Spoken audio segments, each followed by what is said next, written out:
Hi guys, welcome to study Gauss. आज हम बात करेंगे आर्टिकल 32 और आर्टिकल 226 के बारे में, जिनमें मेनली रिट्स यानी कि याचिकाज के बारे में बात की जाती है, जो कि 5 टाइप की होती हैं। ये कौन कौन सी होती हैं, किस तरीके से हम इनको डिफ्रेंशिएट कर सकते हैं और कैसे इनको सिंपलेस्ट एग्जाम्पल के साथ में समझा जा सकता है, इन सब के बारे में पूरे डिटेल में हम एनालिसिस करेंगे। और अगर आपको ये वीडियो यूजफुल लगे then do like, share and subscribe to study Gauss. Okay, so let's start. तो एकदम बेसिक से हम स्टार्ट करते हैं। सबसे पहले दो एग्जांपल कंसीडर कर लेते हैं, ठीक है। पहला एग्जांपल यहाँ पे ये है कि एक कोई लोअर कास्ट की ये लड़की है, ठीक है, जिनको स्कूल में काफ़ी डिफरेंटली ट्रीट किया जा रहा है, बाकी लोगों के साथ में इनको बैठा के नहीं पढ़ाया जा रहा है, सेपरेट जगह इनको दी जा रही है। और दूसरा केस यहाँ पे ये है कि दो लोग हैं, ठीक है, एक मेल है एक फीमेल है, जिनकी क्वालिफिकेशन भी सेम है और इनकी वर्क एफिशिएंसी मतलब काम करने की जो क्षमता है वो भी सेम है। बट यहाँ पे जो पैसे हैं, पेमेंट जो है वो मेल को ज़्यादा दी जा रही है, फीमेल को काफ़ी कम दी जा रही है। तो इस टाइप की जो सिचुएशंस हैं उन सबको सॉल्व करने के लिए, उन सबको कंप्लीटली हटाने के लिए ही फंडामेंटल राइट होते हैं। और आप लोग कमेंट करके ये बताएं कि इन दोनों केसेस में कौन कौन से जो फंडामेंटल राइट हैं उनका वायलेशन हो रहा है। तो अगर हम फंडामेंटल राइट की बात करें, जो कि इंडियन कॉन्स्टिट्यूशन के पार्ट 3 में लोकेटेड है, यहाँ पे ये बेसिकली जो इंडियन सिटीजन है उन सब के लिए बेसिक ह्यूमन राइट हम इनको कंसिडर कर सकते हैं, जो कि चाहे वो पर्सन कहीं पे भी रहा हो, कहीं पे भी पैदा हुआ हो, कैसा भी उसका रेस हो, कोई भी रिलीजन वो फॉलो करता हो, कोई भी उसकी कास्ट हो,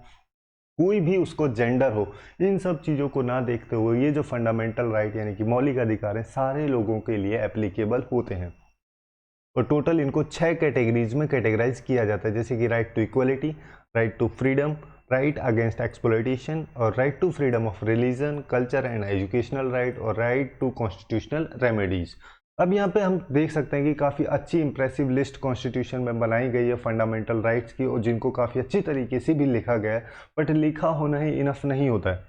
अब यहाँ पे सिचुएशन ये आती है, जैसे जो एग्जांपल हमने पहले कंसीडर किए थे दो, उन दोनों केसेस में जो वायलेशन हो रहा है फंडामेंटल राइट्स का, उन सबको डिफेंड करने के लिए लोग क्या करें। तो ऐसी सिचुएशन में ही आता है राइट टू कॉन्स्टिट्यूशनल रेमेडीज। यहाँ पे जो भी फंडामेंटल राइट्स पे जो अटैक होते हैं या फिर जब भी उनका वायलेशन होता है, तो उनको वापस से रीस्टोर करने के लिए जो फंडामेंटल राइट होता है वो होता है राइट टू कॉन्स्टिट्यूशनल रेमेडीज। अब यहाँ पे एक आर्टिकल होता है जिसको आर्टिकल 32 बोलते हैं। उसमें कोई भी इंडिविजुअल पर्सन जिसके फंडामेंटल राइट का वायलेशन हुआ है वो डायरेक्टली सुप्रीम कोर्ट को वहाँ पे पहुँच सकता है, सुप्रीम कोर्ट में जा सकता है और अपने फंडामेंटल राइट को रीस्टोर करा सकता है। तो इस वजह से ही जो डॉक्टर भीमराव अंबेडकर थे उनके द्वारा इस आर्टिकल को the heart and the soul of Indian constitution बोला गया था। उसके अलावा एक आर्टिकल और होता है आर्टिकल 226। उसमें भी कोई भी सिटीजन जो है अपने कंसर्न स्टेट का जो हाई कोर्ट है उसमें जाके अप्रोच कर सकता है जब भी उसके फंडामेंटल राइट्स का वायलेशन होता है, जिससे कि वहाँ पे वापस से उसके फंडामेंटल राइट को रिस्टोर किया जा सके। अब ये भी ठीक है, बट उसके बाद में होता क्या है कि जैसे कोई भी पर्सन जब चाहता है कि अपने वायलेशन जो फंडामेंटल राइट्स का हुआ है उसको रिस्टोर किया जाए, तो वो सबसे पहले पिटीशन फाइल करता है किसी भी सुप्रीम कोर्ट या फिर किसी भी हाई कोर्ट में। और जब ये पिटीशन फाइल की जाती है तो सुप्रीम कोर्ट या फिर हाई कोर्ट जिसमें पिटीशन फाइल की गई है वो अपने ऑर्डर्स देते हैं या फिर अपने डायरेक्टिव देते हैं जिनके द्वारा यहाँ पे फंडामेंटल राइट्स का वायलेशन हुआ, चाहे वो गवर्नमेंट के द्वारा या फिर पब्लिक अथॉरिटी के द्वारा या फिर प्राइवेट इंडिविजुअल्स के द्वारा, जिससे कि उनके जो फंडामेंटल राइट है जिनका वॉल्यूशन हुआ है उनको वापस से रीस्टोर किया जा सके। अब ये जो ऑर्डर होते हैं जो इशू किए जाते हैं सुप्रीम कोर्ट और हाई कोर्ट के द्वारा, ये 5 टाइप के होते हैं, 5 टाइप के रेट्स में किए जाते हैं, जैसे कि हीबियस कॉर्पस, मैंडेमस, प्रोहिबिशन, क्वो वारंटो और सर्टियोरारी।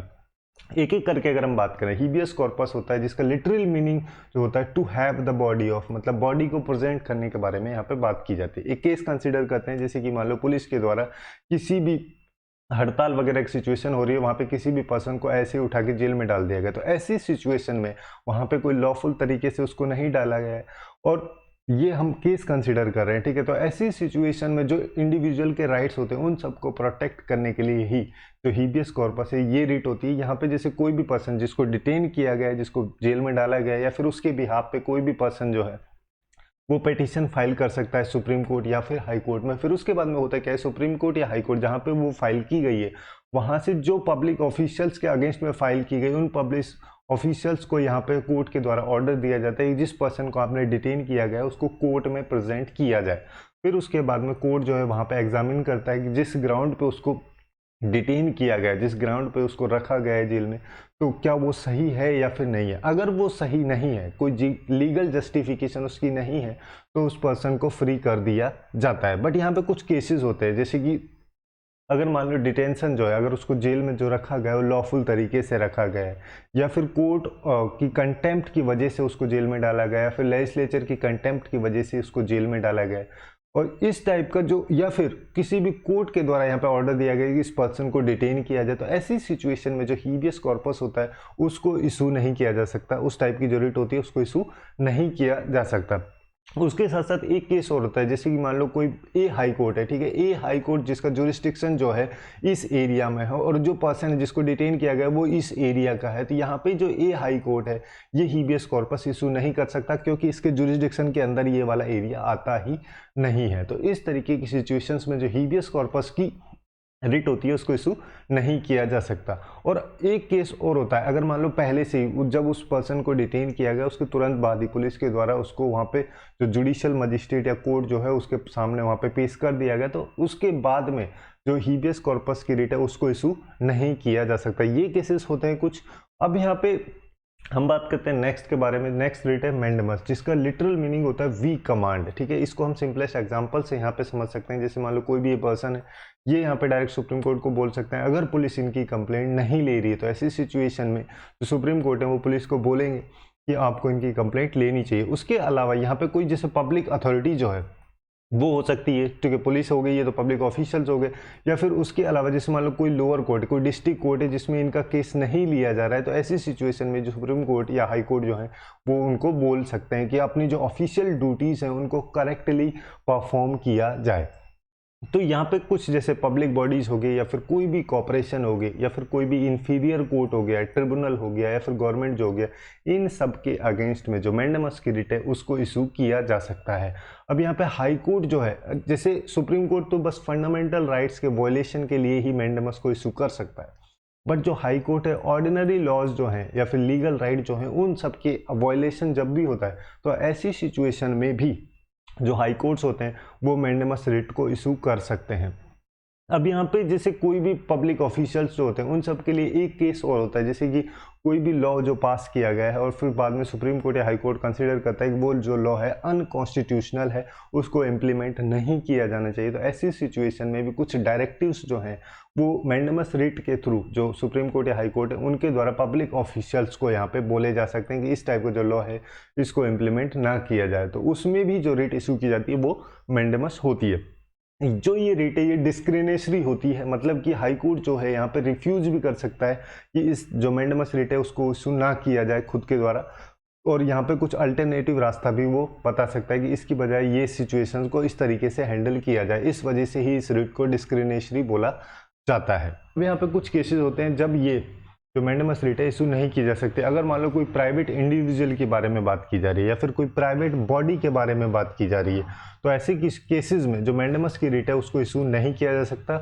और यहाँ पे जैसे कॉन्ट्रैक्ट जो साइन होते हैं प्राइवेटली उन सब में, या फिर डिपार्टमेंटल इंस्ट्रक्शंस जो होते हैं, ऑब्लिगेशंस वगैरह जो होते हैं, उन सब के लिए भी जो मैंडेमस रिट है उसको पास नहीं किया जा सकता। उसके साथ साथ कुछ स्पेसिफिक पोस्ट या पर्सन्स होते हैं जैसे कि प्रेसिडेंट ऑफ इंडिया जो है, या फिर स्टेट गवर्नर हैं, या फिर जैसे जो हाई कोर्ट है उसके जो चीफ जस्टिस हैं जो कि अभी जुडिशियल कैपेसिटी में एक्ट कर रहे हैं, तो इन सब लोगों के अगेंस्ट भी जो मैंडेमस की रिट है उसको इशू नहीं किया जा सकता। अब यहाँ पे नेक्स्ट आती है प्रोहिबिशन। प्रोहिबिशन का मतलब होता है टू फॉरबिड या स्टे ऑर्डर, एक तरीके से हम इसको स्टे ऑर्डर समझ सकते हैं, जैसे कि आप लोगों ने मूवी वगैरह में काफ़ी ज़्यादा सुना होगा स्टे ऑर्डर लगे ये वाला।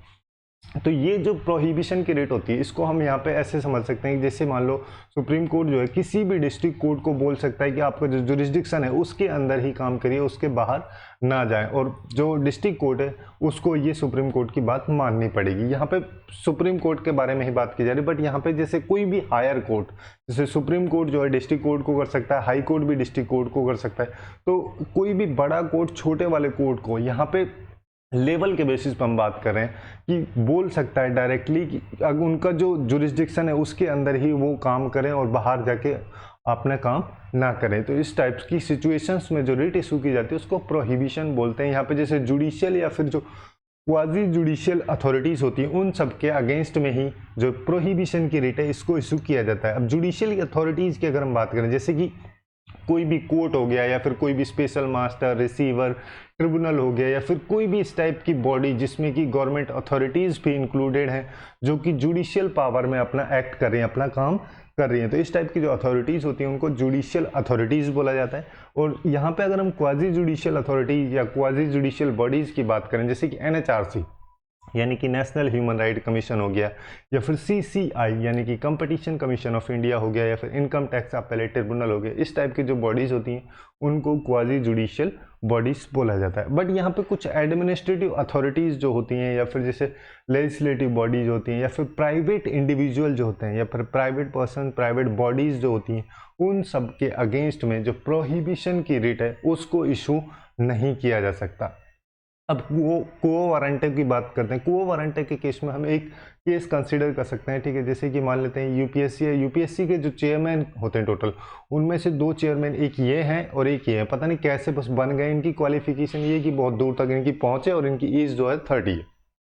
और सेकंड यहाँ पे ये हैं, इनके सिविल सर्वेंट्स में एक्सपीरियंस है कम से कम इनके पास में 10 साल का सेंट्रल लेवल की सर्विस में या फिर स्टेट लेवल की सर्विस में, बट इनकी जो एज है वो 68 है। अब यूपीएससी के जो चेयरमैन या फिर मेंबर्स होते हैं उन सबका जो टेन्योर होता है वैसे तो 6 साल का होता है, बट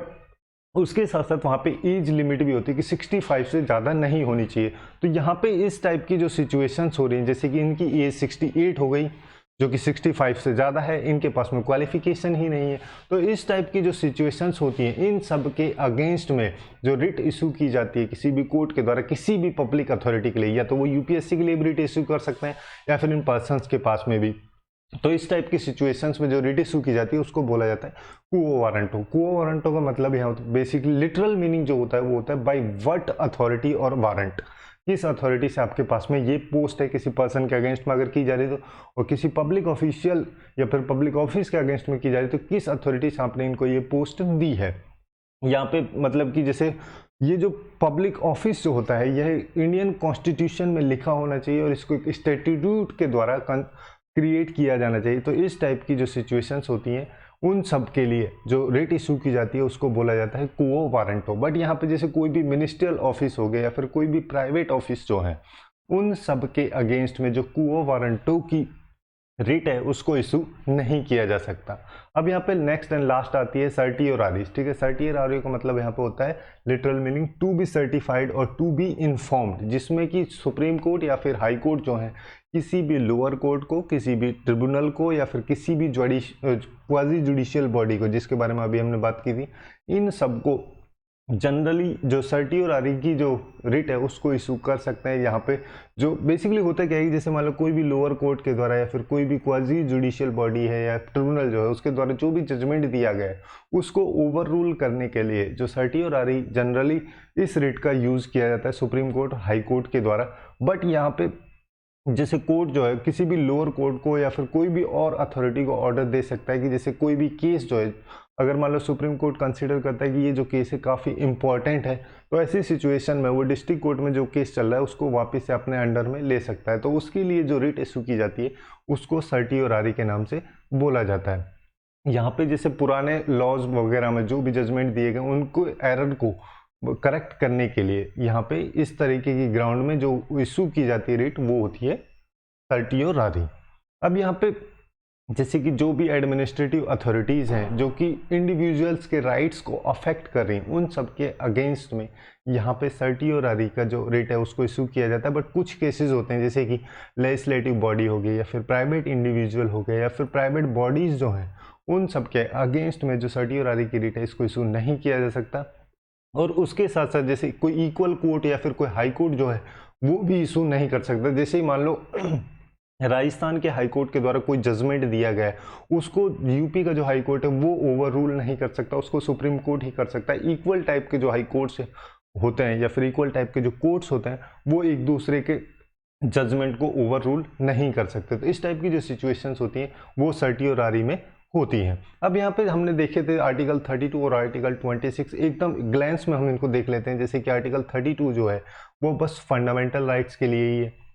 बट आर्टिकल 226 जो है वो फंडामेंटल राइट्स के साथ में यहाँ पे कुछ लीगल राइट्स के लिए भी इसको यूज़ किया जाता है हाई कोर्ट्स के द्वारा। और जो आर्टिकल 32 है इसके अंदर सुप्रीम कोर्ट की जो जुरिस्डिक्शन होती है पूरे इंडिया पे होती है। आर्टिकल 226 में जो जुरिस्डिक्शन होती है हाई कोर्ट की वो जिस स्टेट का हाई कोर्ट है या फिर जिस एरिया का, कभी कभी ऐसा भी होता है कि एक हाई कोर्ट दो या दो से ज़्यादा स्टेट्स का या फिर दो स्टेट प्लस में यूनियन टेरिटरी का भी होता है। तो ऐसी सिचुएशन में जो उसका पूरा जुरिस्डिक्शन है उसके अंदर ही ये एप्लीकेबल होता है। अब यहाँ पे जो सुप्रीम कोर्ट है वो रिफ्यूज़ नहीं कर सकता आर्टिकल 32 को, जो भी इसके अंदर राइट्स दिए गए उन सबको सुप्रीम कोर्ट के द्वारा रिफ्यूज़ नहीं किया जा सकता। बट यहाँ पे जो आर्टिकल 226 है इसके अंदर जो भी राइट्स हैं उन सब पे जो हाई कोर्ट है वो रिफ्यूज़ तो नहीं कर सकता, बट यहाँ पे कुछ अल्टरनेटिव रास्ते दे सकता है, रिफ्यूज़ भी कर सकता है। मतलब जब वो अल्टरनेटिव रास्ते दे रहा है तो उसका सिचुएशन यहीं पे होगा कि डायरेक्टली रिफ्यूज़ कर रहा है और कुछ और रास्ता बता रहा है। तो जिसके रेस्पेक्ट में अगर हम यहाँ पे कंपैरिजन करें इन दोनों का, तो हाई कोर्ट के पास में आर्टिकल 226 होता है और जो सुप्रीम कोर्ट के अंदर में आर्टिकल 32 होता है। तो यहाँ पे जो हाई कोर्ट के पास में जो पावर है जो कि आर्टिकल 226 के अंदर दी जाती है वो काफ़ी ज़्यादा है, जैसे कि फंडामेंटल राइट प्लस में लीगल राइट।